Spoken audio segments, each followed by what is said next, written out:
Hello and welcome. This is Cherie with Rehashfiber, and today I'm going to teach you how to make loops in your rigid heddle loom weaving. I was gifted a couple of skeins of yarn, a beautiful white cotton and then a Barocco Fuji silk cotton blend in this really cool kind of rustic khaki color here.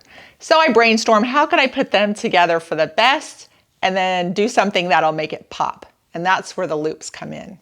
I warped up my loom to 105 inches. I like to have my scarves long so that I can fold them in half, wrap them around my neck, and pull through, just like you see here. So that's my 105 inches. I warped with the khaki color, and I just had that one skein, so I just started warping till it ran out. It gave me about 7 inches, which was fine, and I ended up folding it in half for this. Now, before I show you how to do the loops, you need a straight knitting needle. All right, let's check it out.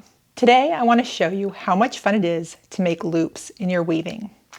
I had some khaki colored cotton and some nice soft white cotton, and I thought I'd put the two together to make a nice light springy type of scarf, and I wanted to add a little pop to it.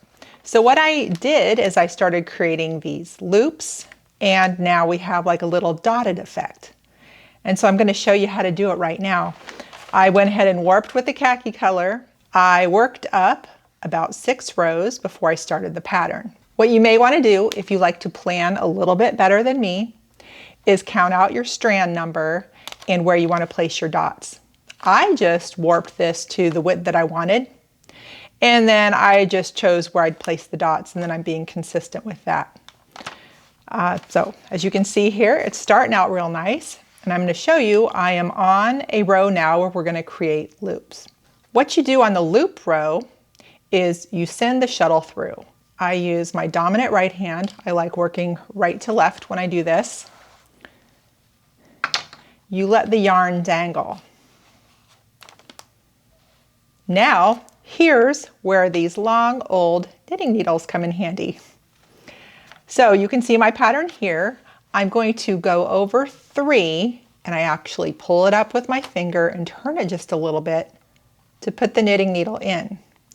Now my pattern goes over 6, so I just have to count over 6 strands, and sometimes it is kind of hard to see with my eyes, and I can double check it.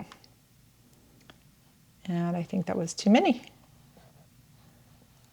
Yep. So good to double check. Pull up another one. Stick the needle in.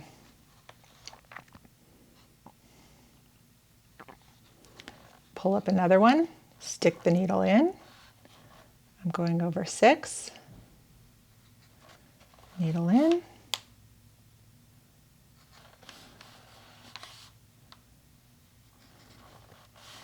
And then that's it for that row, because I end up leaving these last 6 there. Now what I do is, so that it's not super tight and I will have a dot, I just kind of pull on it a little bit. I don't know if that's necessary or not, but it psychologically makes me feel like I'm bringing out more. Now you bring the reed down and go ahead and put it into place. The reed goes back up. Now you take your knitting needle out, you have your cute little dots, and you bring the reed back down again, getting it into place. And then I immediately take it to the lower level so that I can bring the weft across again and lock it in.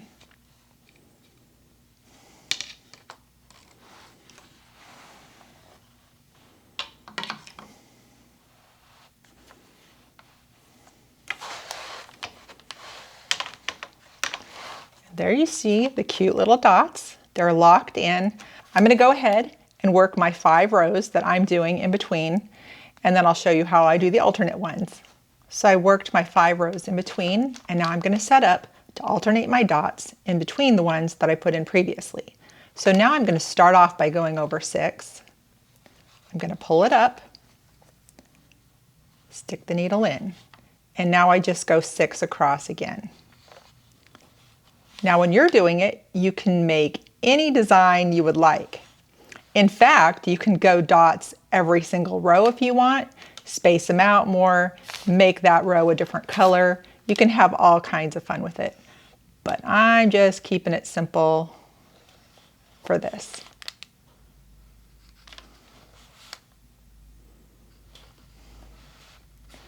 Right, so we got them. My little tug might mean nothing. Oop.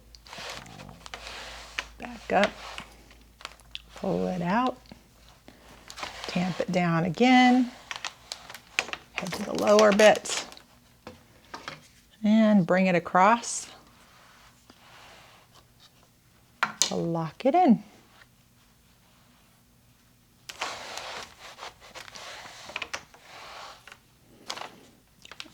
And that's how you do it.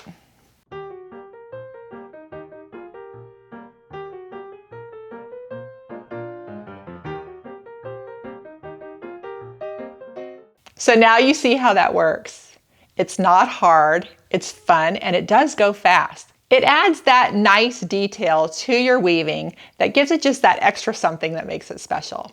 What's nice is you have options. You can make the loops bigger by using a bigger needle. You can make those rows different colors. You can add them more often or less. Have fun with it. It's just really fun to do. Now the thing I want to tell you is when you're finished, go ahead and give your scarf a nice bath because you want the yarn to full so that it will help keep your loops in place. The only thing really keeping them in place is when you use the reed to tamp the yarn down on top of them. So go ahead and do that. So I feel like this worked out really well. I ended up with a nice scarf that looks good for a variety of outfits. I think you could wear it with a suit, dress, or even a tank top. And it's got that nice little pop of those loops. All right, now we're going to talk about the fun stuff. If you watch the show regularly, you've heard me talk about the community coral reef. In fact, I was out in Washington State interviewing the artist Christina Harkness, who's putting it all together. So if you followed along, I wanted to contribute to the reef, and I crocheted a shark, but it was in UK terms, and I thought it was US terms, and so I double crocheted the whole thing when it should have been single, and I had a really big kind of awkward looking shark. However, it took so long to do that I could not go back, and I thought, well, I checked with her. She wanted the awkward shark, so I sent it. And it was one of those things I had some reluctance of like, I don't like sending off things that are not good. But he's a shark, and I thought, well, maybe he'll look okay all nestled in the reef. I don't know. So last night I was on Instagram and I saw some of her pictures. The coral reef is being displayed in the window of Footwise in Corvallis, Oregon. And as we look through those pictures, there's the shark on the reef, and he looks fine. And so it made me feel so much better because I was worried that I would see the pictures and feel a little shame about my bad shark, and it ended up making me feel happy because I still think he looks awkward, but he looks kind of good in the reef. So I'm sharing that with you because it worked out okay. And you know, there's a story in there. The awkward guy ended up looking good. So, okay, just a little fun. All right, another thing I want to tell you, because this year for Rehash Fiber is the Use the Stash Challenge. And anytime I come across anything that's going to help with the stash, I'm going to tell you about it. And in turn, I would love for you to share with me as well. You can always email me or message me something that you've learned, because let's keep this stuff going. It just helps. So I was with my fiber group of friends, and what's kind of neat is a swap ended up happening. Sheila needed to clean out her studio, and she gave me a bunch of fleeces and yarn, and it just helped me think of new things and start me down new paths. In fact, this was some of it. So that was really fun. And in turn, she needed some particular things from me for my stash, a whole bunch of some certain colors, a whole bunch of some certain weights to work on some projects. And I was able to just move those things right on out. And it felt good because it was like a swap for freshness. And so I'm just bringing that to your attention. You know, swap it up with your friends, have some fun, make it all feel new again. It's great. All right, lastly, I just want to thank the Patreon members. You guys help keep the show going.